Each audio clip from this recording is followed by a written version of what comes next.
Now, let's talk a little bit more about how is everything doing tasbih. How can you say the atheist is doing tasbih? How can you say that mushrik is doing tasbih? They're not doing tasbih. How can you say the shayateen are doing tasbih? They're not doing tasbih. How can the Quran say whatever's in the skies and whatever's in the earth is doing tasbih and will continue to do tasbih when the contradiction to that exists? For everyone, believers have always been the minority. Disbelievers have always been the majority. They do the anti-tasbih. So what does this mean? Allah is here referring to lisan al-hal. Lisan al-hal means the way that something is. So let me put that in the simplest way for you. If you see a beautiful painting, doesn't it speak or declare the creativity of the artist? Right? If you see a marvel of engineering, isn't that a statement about the company that made it? Right? So your work speaks for you. You understand that, right? Your work speaks for you. An amazing building speaks for the architect, right? An amazing railroad system or highway system speaks of the government that put it together, or the engineers that put it together, right? If you cooked a delicious meal, it speaks of your culinary skill. Everything Allah created speaks of His perfection. You understand that analogy? It speaks. That's called lisan al-hal. But then comes a much more difficult question. If creation is imperfect, by the way, am I perfect? No. Are you perfect? No. Is anything in the world perfect, actually? No. The only one who's perfect is who? Is Allah. So now, here's the problem. Here's the philosophical problem. The problem is, if I see a beautiful painting, I say the artist is creative. But then how can I see something imperfect and then say the maker is perfect? How can I say that it's perfect? Because we're saying everything declares how perfect Allah is. But everything itself is not perfect. So how is it an evidence that the maker of it is perfect? This is, by the way, a very common atheist argument. Oh, your God is so perfect? What about cockroaches?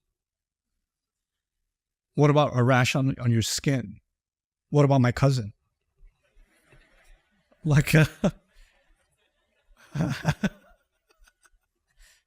God is so perfect. The point is, actually, I was created to live, grow, and then die. To have a life cycle. And change, by definition, change actually means imperfection. If something the only thing that doesn't need to change is something that's already perfect.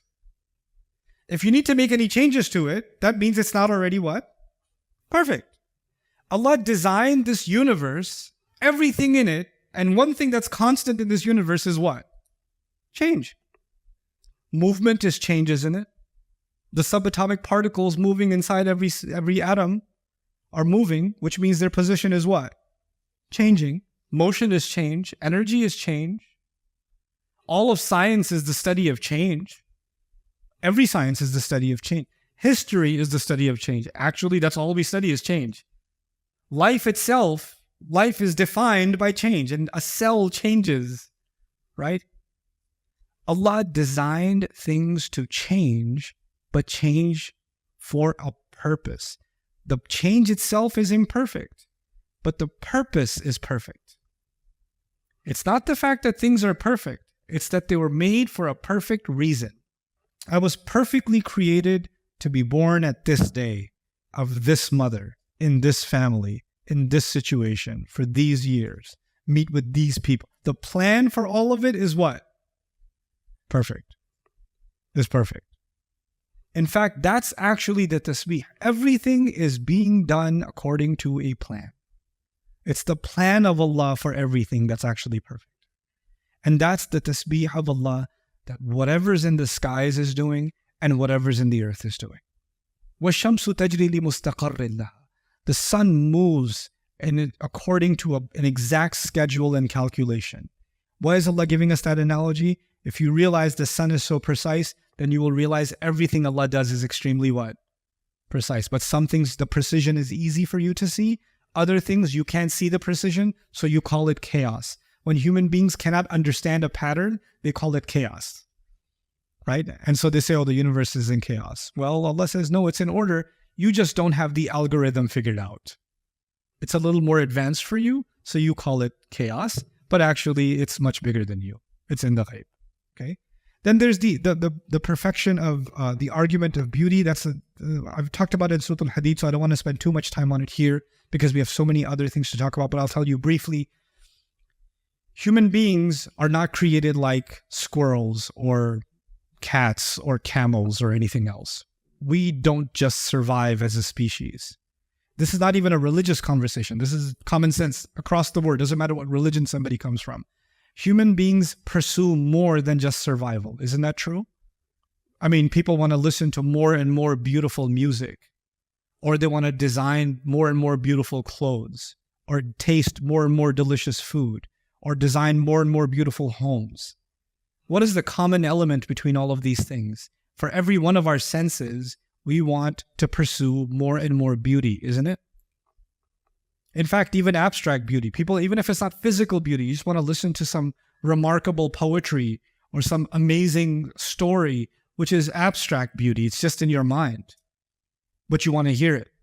You want to experience it. Human beings pursue beauty. Do camels pursue beauty? Do squirrels or cockroaches or ants or fish pursue beauty? No. Human beings pursue beauty in everything they do. And then we keep pursuing this thing called perfection. We're perfectionists. We want something more, and even perfectionists, even down to like, if you're just a gamer sitting there playing whatever, what are you playing nowadays? I don't keep up. Last I knew was Roblox. Call of Duty. Okay, fine. Be old school. That's fine. If you're playing a video game, if you're a real gamer, you gotta win every medal, finish 100% of the game, do the entire, get every upgrade, because you have this insatiable desire to attain perfection, to get to the most beautiful. Where do you think that thirst came from to get more and more and more? Or an athlete that wants to beat his own record, or keep pushing, because we were originally in the company of Allah, who is perfect and the most beautiful, and Allah put in us, because of that company, the desire for more and more and more beautiful.